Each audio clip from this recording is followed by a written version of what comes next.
Welcome to the AI Hustle Podcast, the podcast where we break down the latest in AI news, tools, and interview experts helping you hustle and do more using AI. If you've been following the podcast for a while, you'll know that over the last 6 months, I've been working on a stealth AI startup. Of the hundreds of projects I've covered, this is the one that I believe has the greatest potential. So today I'm excited to announce AIBox. AIBox is a no-code AI app building platform paired with the App Store for AI that lets you monetize your AI tools. The platform lets you build apps by linking together AI models like ChatGPT, Midjourney, and 11 Labs. Eventually will integrate with software like Gmail, Trello, and Salesforce, so you can use AI to automate every function in your organization. To get notified when we launch and be one of the first to build on the platform, you can join the waitlist at aibox.ai. The link is in the show notes. We are currently raising a seed round of funding. If you're an investor that is focused on disruptive tech, I'd love to tell you more about the platform. You can reach out to me at jaden@aibox.ai. I'll leave that email in the show notes. Welcome to the AI Chat Podcast. I'm your host, Jaden Schaefer. Today on the podcast, we have the pleasure of being joined by Kofi, who serves as the VP of Strategy and Business Development at Elroy Air, which is an innovative aerospace startup pioneering autonomous cargo delivery systems, with a track record of making some strategic partnerships with giants like FedEx, NASA, Lockheed Martin. He's been instrumental in driving Elroy Air's mission to revolutionize express logistics and enhance global quality of life. So I believe his insights into the power of AI have positioned him as a really powerful thought leader in both aerospace and AI. Welcome to the show, Kofi. Super happy to have you on. Yeah, thanks for having me. Good to be here.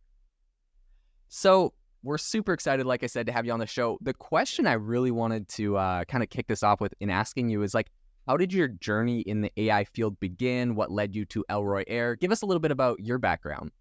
Yeah, happy to. So, I've been here at Elroy for almost 5 years now. Before my time at Elroy, I was actually over at Uber. I was under the advanced technology group. We were building autonomous trucks. And then we had an opportunity to go after and launch something that's called Uber Freight. So it's the trucking side of Uber. And so, we thought about it as you're going to have these autonomous trucks that are going to be out there in the world, but there's also this low-hanging fruit of being able to digitize the brokerage industry for trucking. And so we launched that, and it scaled like crazy, continuing to scale. And, while I was there, I also had an opportunity to build a company within Uber Freight that I called PowerLoop. And this allows you to load trailers ahead of time, get the power unit, connect over to it. And that's the bridge between, Uber Freight and autonomous trucks, because you swap out the trailers at that location. But I realized pretty quickly that, not only is trucking and logistics going to change, in a pretty near term, but aviation as well. And so I had the opportunity to connect over with Dave, the founder of Elroy Air, and realized I was building the same thing on the ground that he was building in the sky. And so that's what got me into Very cool. Yeah. Very cool. So tell me about, some of the big transitions you think we're going to be seeing, and I guess kind of what AI is unlocking right now in what you're working on. Yeah. I think zooming out, obviously, I think AI has a massive role in so many different sectors, and almost don't even think about it as an industry, but more of just a tool that's going to be enhancing every industry. The way that we're thinking about autonomy broadly for us is there's so many missions where you need a pilot to be able to deliver critical goods, but those environments can be really, really challenging or risky for that crew or that pilot. And so, our goal is to make it so that you never have to make that decision between being able to get those critical goods to a community and then, risking that pilot or that person's life. You can actually just get it over there independent of that. Yeah. Very cool. Yes, I think I can see some massive value to that. I mean, we've all seen pictures of those pilots and helicopters rescuing people off the top of mountains in really bad situations and all sorts of things. So yeah, that's really incredible. I'm wondering, are there any insights on the challenges and breakthroughs in developing, an autonomous vehicle takeoff and landing system that you could share with us? Yeah, I think for us as an integrator, we feel like the time is now to be able to build these type of systems, between engines, batteries, motors, propellers, even distributed electric propulsion, which adds a whole other level of redundancy for these aircraft. For an example, in traditional helicopters, there could be one or maybe even like 2 points of failure. For a system like ours, if there's 8 motors and kind of rotors and propellers, you could lose up to 2 or 3 of them and still be able to complete your mission. And so now you Right. have just a safer, exactly, yeah. Now you just have like a safer option. You also are able to do this new wave of, I think it's more environmentally friendly systems, a hybrid electric aircraft. Kind of thinking about it as like the Prius of what was going on Okay. before. And then there's obviously all these all electric aircraft that are going to be able to do a great job as well. Okay. Very cool. Very interesting. Um, I guess my other question is then, I mentioned in your intro some of the partnerships that have been forged, but I guess how have, strategic partnerships with companies like FedEx, NASA, Lockheed Martin kind of influenced the trajectory of Elroy Air's innovations? Yeah, it's been really, really helpful. FedEx is actually, I mean, we publicly announced with them about a year and a half ago, but they've given us product insight since the beginning.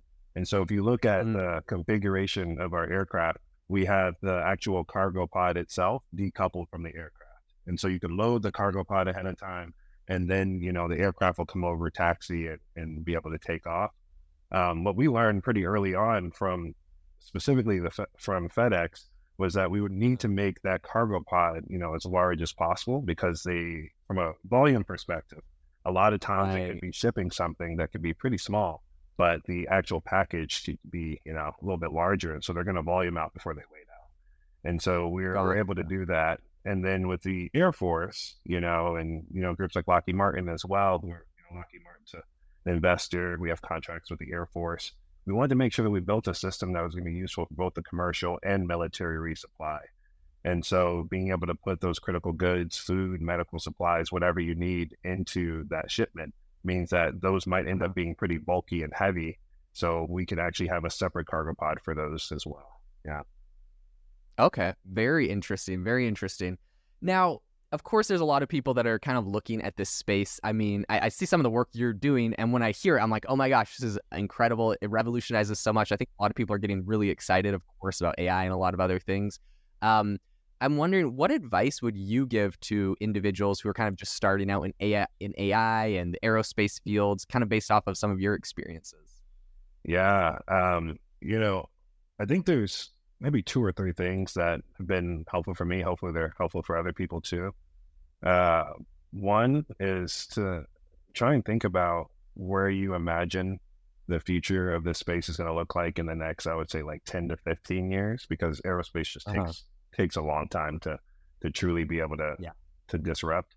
And so, think about where you think the world's going to look like then, and then try and get to a place or get to a space that's early in that process, so you can become a subject matter expert in that by the time it's ready to take off. The other one is to celebrate the short term wins along the way. I mean, it's a long journey being able to build these companies. I think the typical path is around like a decade or so from like Oh, design to wow. like Yeah. certification and commercialization. Very different than a lot of the rest of Silicon Valley. So you have to Yeah. be prepared for that. And it's a marathon with a bunch of sprints, but like celebrating those with great people. And so grateful because we do have such a good team, like people you really enjoy working with. We have this mantra of, tough on ideas, but kind to people. And I think that's helped us retain a Okay. lot of great talent. And then the other one is really more of a kind of a concept around diversity, right? Like the idea that this world's going to look fundamentally different, specifically like our industry is going to look different in the next decade or so, means that it could be also built by people who look different. And so, Uh-huh. independent of what your background is or your role or, uh, any of those pieces, I think it's a space for a diversity of thoughts, diversity of people who can come in and actually, make a big difference. And I think that's actually going to be Mhm. why it could look different, if it's built by Yeah. people who also look different. Yeah. I love that because I feel like, the more diverse perspectives, backgrounds, ideas that you bring into a company, I believe it's the more innovation and the more success it's going to see at the end of the day. And so, yeah, I love that. It sounds like you guys are focused on that over there, and you're kind of seeing some of those changes and shifts in the industry that I think a lot of value. I guess as you kind of look to the future, how do you envision the integration of AI in areas like energy infrastructure and consumer electronics and kind of everything that you're working on over the next decade? How do you see that playing out? Yeah, I think at least the way that I'm processing this personally is that I believe that AI is going to allow people to do a lot more of the interesting work, the work that they actually care about, and then Hmm. also help us just solve problems a lot quicker. It's possible that, some of the things that we can't even anticipate, especially in the next decade, could be possible if we're able to enable AI to be a part of actually coming up with those solutions. I think generative AI Hmm. has a really healthy space in a lot of those already, and we're already seeing so much of that impact. But broadly speaking, I just anticipate that we'll be able to create new jobs that can be very stimulating for a lot of people, and then also start to create new markets because we're able to solve problems even faster with Hmm. Okay, very interesting. And I think you're probably spot on with those. Something else a lot of people talk about, and I've gotten a lot of questions. I'd love to pick your brain on it. Based off of your perspective, what are some of the ethical considerations and challenges that you see as AI kind of starts to reshape industries and consumer experiences? I mean, integrating automated aircraft into what you're doing. Like, what are some of the ethical considerations people have to think about? Yeah, I think part of this, I would kind of group it into two different categories. So there's one which is like regulation, and how do you make sure that you're doing everything in the safe and efficient way. Right. Uh-huh. And then the other one is about kind of complementary jobs, or being able to take care of that delta and the demand versus supply that's going on for a lot of really critical roles. So I'll start Uh-huh. with regulation, and you mentioned NASA. It's been great, working with NASA over the last few years, and they're thinking about airspace integration and how are you going to have autonomous vehicles in the sky interacting with manned piloted vehicles in the sky. And so, Uh-huh. making sure that we uh, make sure that we do that as safely and efficiently as possible. And I think there's like a crawl, walk, run that the FAA talks a lot about. So that's the Mhm. world that's, I think, going to happen for, autonomous uh, cargo, also even flying taxis that want to use autonomy. Our thesis is that you can actually go to places that are pretty low risk. So flying over water, rural environments, those are likely going to end up being the best places for you anyway. And so we think that's where you're Uh-huh. going to have that intersection. I mean, so that's regulation. On the other side, I mean, we saw this with autonomous trucks, the Uber Freight, and seeing the same thing in the kind of aviation space. There's a delta, so there's a gap between the number of drivers, number of pilots that are currently out there, and the Mhm. demand for those drivers and pilots. And that Yeah. gap is likely to just continue to expand and grow as the supply either dwindles or the demand itself continues to like exponentially grow. And I think with express Mhm. logistics, this is just continuing to be the case. A lot of consumers want their goods as quickly as possible. And once you have that effect of being able to get something in 2 days or same day, it becomes a norm, and then that kind of pushes your expectations for Yeah. a lot of the things you get, right? Yeah. Um, I can't so go back from the one-day Amazon deliveries. exactly. And I think, the World Bank tells us that over 1 billion people are disconnected from reliable roadways. And so, people like you and I get the benefit of being able to have same day shipping here, but there's so many places that haven't even had an opportunity to touch that yet. And so, our goal is to try and make sure that we can actually connect over there. But I think the pilot and driver shortage is a real one. And so we imagine that, from an ethical standpoint, making sure that you're focused on places where there are those gaps so that you can actually fill in something that's critical there. And then also start to replace certain jobs that are dangerous and putting people at unnecessary risk. And that's what I was mentioning earlier about some of the places that might be tough to get to, but you still need to be able to service those communities. Mhm. Tell us a little bit, just for people that haven't, they don't have any background on your company. Tell us a little bit about what the vision of the company is. Like, are you just focusing on kind of the hardware? Are you just focusing on the software, a combination of both? Where do you see this? Is it going to become a taxi company? Is it going to become just a Yeah. logistics company? Where do you kind of Yeah. see, Aurora Air? Yeah, we're building an autonomous cargo aircraft. It doesn't require pilots on board, doesn't require airports, so it's vertical takeoff and landing. It's hybrid electric, so there's some great companies focused on all electric vehicles and flying taxis because they're typically doing shorter ranges. We're actually Yeah. going to be doing longer ranges, and so that's why we do hybrid electric.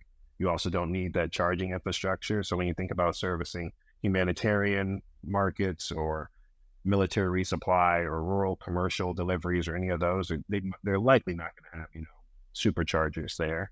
And so for us, that's what we're building. And, the idea, the vision for us is to expand the reach of express logistics to everybody on the planet. And we believe that if you're able to do that, you can actually improve quality of life all over the world. It's like the Totally. lifeblood of civilization to get your goods as quickly as possible, especially the critical ones. And so that's where we want to be. That's, yeah, I see some massive value. It's impossible, I think, for people to argue that that's not going to have a massive net benefit on society, being able to, let's say there's some disaster strewn area and you're able to go in and drop in like critical supplies to troops or to other areas. So that's really incredible. One area that I think, perhaps people may criticize you for, or just kind of this area in general, or have questions about that I'd love to pick your brain on is, what happens to the labor market? A lot of people complained. I mean, you have experience with logistics and trucking, right? A lot of truckers Mhm. saying, hey, if we have all these autonomous trucks, is everyone going to lose their jobs? Maybe pilots might be thinking the same thing. What's your guys' kind of thinking and approach to AI and how it impacts that? Yeah, I think that's a good question, Jaden. And I think that's what I was alluding to earlier. The specific markets, and so I'm just going to speak from like our sectors and the ones that I was a part of before. I can't really probably make a broad statement about AI in every industry, but Right. just Yeah, yeah, thinking, yeah. but yeah, but just thinking about aviation and then thinking about trucking. That's where that gap between the number of drivers and pilots that are out there and then the actual Yeah. demand for those drivers and pilots are. And honestly, you could have many companies doing probably tens of thousands of missions and, making billions of dollars and generating a lot of revenue and, really disrupting the industry and still Hmm. maybe not even put a full dent in just being able to address that gap. And so there's Yeah. so much work in front of us, I think, over the next decade to even just do that. And then when it Hmm. gets to the point, theoretically, like let's fast forward a decade or 2 decades, when it gets to the point where now you have all those complementary roles taken care of, then I think the Hmm. next piece is also starting to substitute the dangerous roles, the roles that people don't want to do, the ones that take them away from their Yeah. families. And I think you live in that world for the foreseeable future before you're likely necessarily disrupting or taking away a lot of the jobs right now. And so that's our thesis about the way the market's going to be growing over the next couple of years. Yeah, I think you're spot on with that. I think it'd be pretty hard for someone to argue that it would be a bad thing to be able to have an autonomous aircraft that could go into perhaps, a dangerous war-torn country that has the chance of being shot down, for example. I think Mhm. it'd be hard to argue that it should have a human in there when you could do that autonomous and, save human life. So I think, Exactly. yeah, I think you Exactly. guys are doing some really impressive things. I'm really excited about. Something Thank I would you. love to ask you Yeah. about is kind of like with the rapid advancements in AI, how does Elroy Air plan to stay ahead of the curve and continue to innovate? Obviously, you guys are on the cutting edge right now. You're ahead, but as we know, a lot of times, when companies get to the front, sometimes they get complacent and they might miss a wave of the next technological advantage or advancement. So, what is Elroy doing to kind of stay on the top of the curve there? Yeah, the good thing is for a space like ours, like we consider ourselves a disruptor and innovator, but there are plenty of them out there, and there's a whole ecosystem that are also complementing each other. So, in terms of AI in particular, there are actually some great companies that are thinking about airspace integration and making sure that the aircraft can detect and avoid, thinking about beyond visual line of sight and essentially having the instruments of the aircraft be able to make some of the decisions while it's up there in the sky, interacting with the rest of the world. And so there are Mhm. plenty of companies that we're actually excited to partner with. And I think because we're an integrator, we can be a little bit more agnostic to whether or not our specific components are going to be the ones that are the best or whether or not we want to integrate other ones from some of our partners. And so that's the way we're looking at it. It's like as these other technologies come on board, we're happy to use them if they're the best option. And then if there's something that we feel like we can do the best job of, we'll do that as well. Very cool. Yeah, I think that's probably the right framework and frame of mind to make sure that you're staying ahead of the curve on that. Looking forward, what's your prediction on the next big breakthrough in AI and, its potential impact on society? And, maybe looking specifically at areas that affect what you're currently working on. Yeah, I think specifically for aerospace, I'm excited for how AI can help enable more airspace integration between autonomous systems and then manned aviation. That's the one that I think we have a little bit more line of sight to. My wife's actually a doctor, a pediatrician at UCLA, and I'm excited about everything that can happen in healthcare as well. And, just helping us solve for so much more. She's much smarter about those things than I am. So I'm not even going to begin to fathom what that could look like. But I think there's so much that can happen in healthcare that actually truly will improve our quality of life over the next couple of years. So I'm excited to see that. Yeah. Yeah, that's actually really cool to you and your wife having those two perspectives. I absolutely love anytime I see integrations of AI and science, like when I see AI models being used for drug discovery or to, better target and treat diseases. It's so fascinating, so exciting. But also what you're currently working on in aerospace, I truly believe is an area that's going to, like you said, net increase the quality of life for so many people on this planet, and also, really help to fill that shortage of pilots, especially where there's areas that are, high risk or dangerous. And so, yeah, I think that's some really incredible stuff that you guys are currently working on. Kofi, thank you so much for coming on the podcast today. It's been incredible to pick your brain, get your insights, see some of the really innovative stuff. Truly, right? Autonomous freight delivery. I don't know how much more innovative it gets than that industry. I'm wondering, is there, if people are interested in looking at some of the work you're doing, or companies are interested in partnerships or other things, what's a good way for them to find Elroy Air or to reach out to you? Yeah, feel free to reach out to us over at Elroy. And my email is just my first name at elroyair.com. So Kofi at elroyair.com. Happy to connect with anybody. And I enjoy catching up with you too. Thanks for all the questions. Yeah, thanks so much for coming on. I'll make sure to leave a link to Elroy Air in the description of the show. But thanks so much for coming on. And to the listener, thanks so much for tuning in to the AI Chat podcast. Make sure to rate us wherever you get your podcasts, and have an amazing rest of your day. If you are looking for an innovative and creative community of people using ChatGPT, you need to join our ChatGPT creators community. I'll drop a link in the description to this podcast. We'd love to see you there, where we share tips and tricks of what is working in ChatGPT. It's a lot easier than a podcast, as you can see screenshots, you can share and comment on things that are currently working. So if this sounds interesting to you, check out the link in the comment. We'd love to have you in the community. Thanks for joining me on the OpenAI podcast. It would mean the world to me if you would rate this podcast wherever you listen to your podcasts, and I'll see you tomorrow. Thanks for tuning in to the AI Hustle podcast. If you could do us a massive favor, we would really, really appreciate it if you could leave us a review wherever you get your podcasts. This helps people find the podcast. It helps people know this is a good place to go. And we would really, really appreciate it, as it helps us continue to bring on incredible guests and share incredible content for you to listen to.